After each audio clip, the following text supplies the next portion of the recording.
ચલો વિદ્યાર્થી મિત્રો, આજે આપણે જોઈશું ચેપ્ટર 2માંથી સ્વાધ્યાય 2.1માંથી પહેલો પ્રશ્ન, જેમાં આપણને કીધું છે સમીકરણ ઉકેલ મેળવો અને તેનો જવાબ ચકાસો. તો સૌપ્રથમ આપણે ભણી ગયા છે 7મા ધોરણમાં કે XYZ એ બધા ચલ છે, બરાબર. તો આમાં આપણે આ ચલ દેખાય છે એની વેલ્યુ આપણે મેળવવાની છે. તો સૌપ્રથમ શું કરશું આપણે, તો કે ચલવાળા સ્ટેપને આપણે આ સાઈડ લખી લઈશું અને જે અચળવાળું સ્ટેપ છે એ આપણે આ સાઈડ લખી લઈશું, બરાબર. તો 3x અહીંયા તમને દેખાય છે, તો 3x સૌપ્રથમ લખશું અને +2x છે એ આપણે આ સાઈડ છે, બરાબરની. તો આપણે શીખી ગયા છે નિયમોમાં કે આ સાઈડ લઈ જવું હોય તો એ નિશાની ચેન્જ થઈ જશે. તો અહીંયા પ્લસ છે તો એ માઇનસ થઈ જશે અને અચળવાળું તો ઓલરેડી ત્યાં જ છે, એ આપણે એમને રહેવા દેશું. તો આની બાદ બાકી કરીએ, 3xમાંથી 2x જાય તો કેટલા વધશે? x બરાબર 18. અને સાથે સાથે આપણને અહીંયા ચકાસવાનું પણ કીધું છે કે એનો જવાબ ચકાસો, તમારો જવાબ સાચો છે કે નહીં. તો આ બરાબરની આ સાઈડ છે, લેફ્ટ હેન્ડ સાઈડ છે, બરાબરની આ સાઈડ છે, રાઈટ હેન્ડ સાઈડ છે. તો સૌથી પહેલાં આપણે લેફ્ટ હેન્ડ સાઈડ મેળવી લઈએ. લેફ્ટ હેન્ડ સાઈડ છે એ તમને 3x આપી દીધું છે, ચલો મૂકી જોઈએ. 3 × 18 તો કેટલા મળ્યા આપણને? 54. એવી જ રીતે RHS એ આપણી પાસે છે 2x + 18, બરાબર. 18 દુ કેટલા થશે? 36. 36 + 18 એટલે 54. તો અહીંયા તમે જોઈ શકો છો બંનેનો જવાબ આપણને ઇક્વલ મળ્યો છે, બરાબર. LHS = RHS. હવે જોઈએ આપણે બીજો સમ. બીજા સમમાં t ચલ આપ્યો છે આપણને, તો 5t એમના એમ જ લખશું. આ +3t છે, આ સાઈડ લઈ જશું એટલે કેવા થઈ જશે? માઇનસ.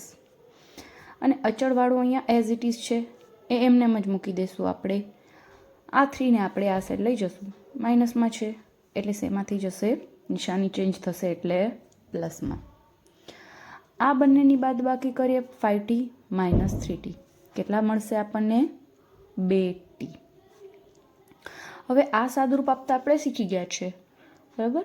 માઇનસ પ્લસ માઇનસ, 5માંથી 3 જશે તો કેટલા વધશે? અહીંયા 2. અને નિશાની આપણે મોટી સંખ્યાની મૂકીએ છીએ, મોટી સંખ્યા 5 છે, એની આગળ નિશાની છે એટલે આન્સરને એ નિશાની લાગશે. હવે આપણે ટીની વેલ્યુ મેળવી છે તો 2 અહીંયા ગુણાકારમાં દેખાય છે, એ આપણે આ સાઈડ લઈ જશું તો શેમાં આવી જશે મિત્રો? ભાગાકારમાં. તો અહીંયા ભાગાકારમાં 2 આવી ગયા, છેદ ઉડાડીએ, 2 × 2 તો t બરાબર આન્સર કેટલો મળ્યો? -1. જેમ આપણે ઉપર છે LHS = RHS મેળવા, એમ બાકીના આ સમ માટે પણ તમે લોકો મેળવી શકો છો. એના પછી જોઈએ આપણે ત્રીજો સમ. અહીંયા ચલ છે એ આપણો કયો છે? x. તો અહીંયા 5x એઝ ઇટ ઇઝ મૂકી દઈએ. આ +3x છે, એને આ સાઈડ લઈ જવાના છે તો એ કેવા થઈ જશે? માઇનસ. આ 5 છે એ એમના એમ જ લખશું. આ 9 છે એ પ્લસમાં છે, આ સાઈડ આવશે એટલે માઇનસ. 5xમાંથી 3x જશે, કેટલા વધશે? 2x. અને આ પ્લસ છે, આ માઇનસ છે, તો પ્લસ માઇનસનો નિયમ આપણે શીખી ગયા છે. 9માંથી 5 જશે તો કેટલા વધશે? 4. પણ એ કેવા 4 આવશે? હા, -4 મિત્રો. હવે xની સાથે વધારાના શું છે? 2 છે, એ આપણને ક્યાં દેખાય છે? ગુણાકારમાં. તો એને આપણે ઓલી સાઈડ લઈ જશું તો ક્યાં આવી જશે? ભાગાકારમાં. આવી ગયા ભાગાકારમાં. હવે છેદ ઉડાડીએ, 2 દુ 4.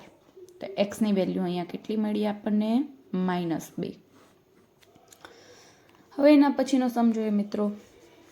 અહીંયા ચલ આપણો છે એ કયો આપી દીધો છે તમને લોકોને? z, બરાબર. તો અહીંયા 4z છે એઝ ઇટ ઇઝ મૂકી દઈએ. 2z છે એ પ્લસ દેખાય છે, બરાબરની આ સાઈડ લેશું એટલે કેવા થઈ જશે? માઇનસ. 6 છે એઝ ઇટ ઇઝ મૂકી દીધા અહીંયા. +3 છે એને ફરીવાર આપણે આ સાઈડ મોકલવાના છે, તો પ્લસ છે તો કેવા થઈ જશે? માઇનસ 4z માંથી 2z જશે, બાદ થશે તો કેટલા વધશે? 2z. અને 6માંથી 3 જશે તો કેટલા વધશે? 3. હવે z સાથે શું આપી દીધું છે આપણને? 2. તો એ 2 છે એ ગુણાકારમાં છે, એને આપણે ઓલી સાઈડ મોકલી દઈશું. તો એ ક્યાં આવતું રહેશે? છેદમાં. તો z બરાબર 3/2. ઝેડની વેલ્યુ આપણને કેટલી મળી? 3/2.